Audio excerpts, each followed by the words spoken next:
क्या सरफराज अहमद को प्यार करने में हम ध्रुव जुरेल को दरकिनार कर गए? क्या ध्रुव जुरेल के डेब्यू को वो इंपॉर्टेंस हमने नहीं दी जो वो डिजर्व करता था? क्या सरफराज खान के किस्सों कहानियों के बीच में ध्रुव जुरेल गुमनामी का शिकार होने लगे? हम सब ने सरफराज के फादर के लिए तालियां बजाई, इमोशनल कहानियां पढ़ी, बहुत सारी बातें की, लेकिन क्या हम और आप ये जानते हैं कि ध्रुव जुरेल के फादर कौन है?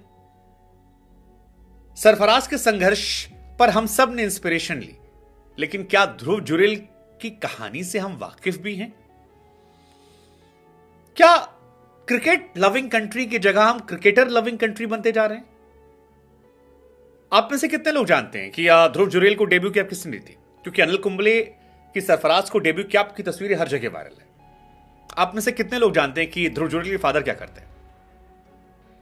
क्या आप ये जानते हैं कि ध्रुव जुरेल के फादर एक आर्मी के वेटरन रह चुके हैं जिन्होंने करगिल वॉर लड़ी थी? क्या आप इस बात को जानते हैं कि ध्रुव जुरेल की मॉम ने पहली बार उसे किट दिलाने के लिए अपनी गोल्ड की चेन बेच दी थी जब वो लड़का घर में संघर्ष कर रहा था? 13 साल की उम्र में लड़का आगरा से नोएडा भागकर कोच के पास आया, प्लीज सर मुझे रख लो, पैसे नहीं है। जिस दोस्त ने बुलाया था उसने घर में जगह नहीं दी है, फोन नहीं उठा रहा है, मेरे को रख लो, परफॉर्म करूंगा मैं। क्या हमने सरफराज के बीच में ध्रुव को भुला दिया? ये तकलीफ देता है, अब तकलीफ दे रहा है। मतलब सरफराज को लेकर मैं उन जर्नलिस्ट में से हूं जिन्होंने सबसे पहले आवाज उठाई थी। तो आप में से अगर कोई मुझ पर डाउट कर रहा है तो please go and check my old videos. I was the first one जिसने सरफराज को लेकर बातें शुरू की थी।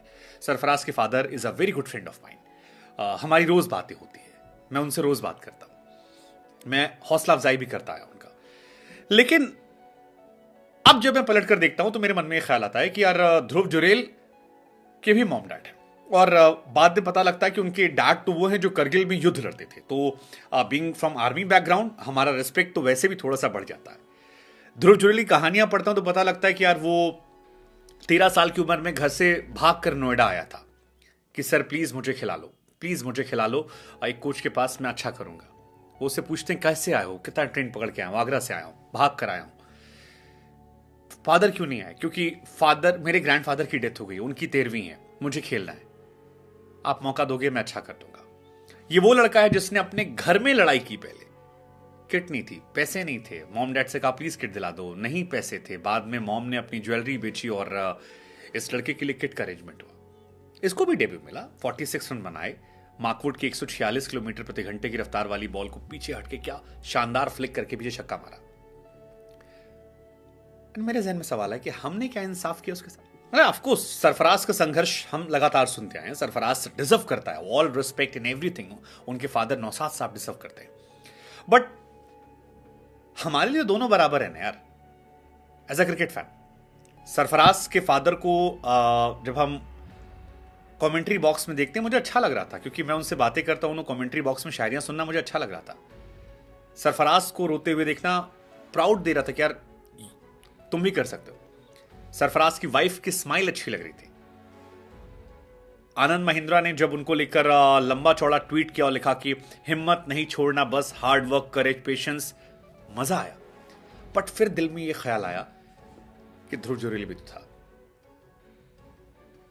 उसने भी हार्ड वर्क किया था, उसने भी पेशेंस रखा था, उसका भी करेज था, उसके भी फादर का संघर्ष था, उसके भी मॉम डैड की त्याग तपस्याएं थी, उसका भी कोई गॉडफादर नहीं था क्रिकेट में, कोई प्यार नहीं है, कोई बैकअप नहीं था, अपने दम पर बनकर आया वो लड़का।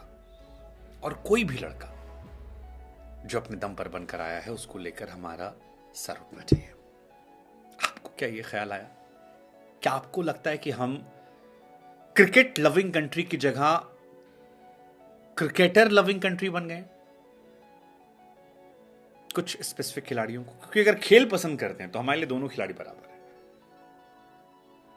क्यों ध्रुव जुरेल के साथ? और परफॉर्मेंस भी इतनी बुरी नहीं थी। मतलब ध्रुव जुरेल ने भी, अगर आप देखेंगे तो जो रन बनाए हैं 46, वो किसी भी विकेट कीपर के द्वारा इस सीरीज के हाईएस्ट रन है। विकेट कीपिंग भी अच्छी कर रहे हैं और काफी चर्चाएं चल रही हैं। लेकिन अब यह सवाल बनता है और यह सवाल उठाना चाहिए कि ध्रुव जुरेल के मम्मी ने जो चेन बेची थी उसको लेकर भी उनके लिए तालियां बजनी चाहिए। ध्रुव जुरेल के पापा ने जो संघर्ष किया था उसके लिए भी तालियां बजनी चाहिए। ध्रुव जुरेल के संघर्ष, उसके पेशेंस पर, उसके धैर्य पर, उसके हार्डवर्क पर भी तालियां बजनी चाहिए। 140 करोड़ की आबादी से निकलकर अगर वो टॉप 11 में आया है और खेल रहा है तो हमें आपको उसकी तारीफ भी करनी चाहिए। And he deserves it. Sarfaraz भी डिजर्व्स इट। सरफराज के लिए बहुत सारी तालियां आपने बजाई है। Great, Sarfaraz is our hero, but Dhruv Jurel is our hero too. हमें हमारे खिलाड़ियों के बीच में भेदभाव नहीं करना है। लेट्स जस्ट होप कि जो गलती मैंने की, जो गलती आपने की, जो गलती हम सब ने की, उस गलती को हम सुधारते हैं। ध्रुव जुरेल को यह एहसास कराते हैं कि वो अलग नहीं है। उसके लिए भी उतना ही इज्जत है, उतना ही सम्मान है, उतनी ही हौसला अफजाई है। दोनों खिलाड़ी हमारे बराबर है, दोनों हमारा गुरूर है, हमारी शान है, हमारी मान है, हमारी आन है। And this young boy deserve hype too. So Dhruv Jurel, well done dude, well done.